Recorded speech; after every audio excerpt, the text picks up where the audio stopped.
Why does your stomach decide to scream at the exact moment the room goes silent? Is it actually your body begging for a burger, or is something much weirder happening? Let me explain, but don't forget to subscribe. Most people think a growling stomach means feed me, but in reality, your stomach is loudest when it's completely empty.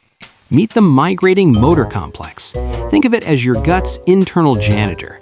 When you haven't eaten for hours, your brain sends a signal to sweep out the leftover debris and bacteria. As your muscles squeeze to clean up, they trap air and fluid, creating a miniature echo chamber. That loud growl is actually just the sound of your pipes being pressure washed.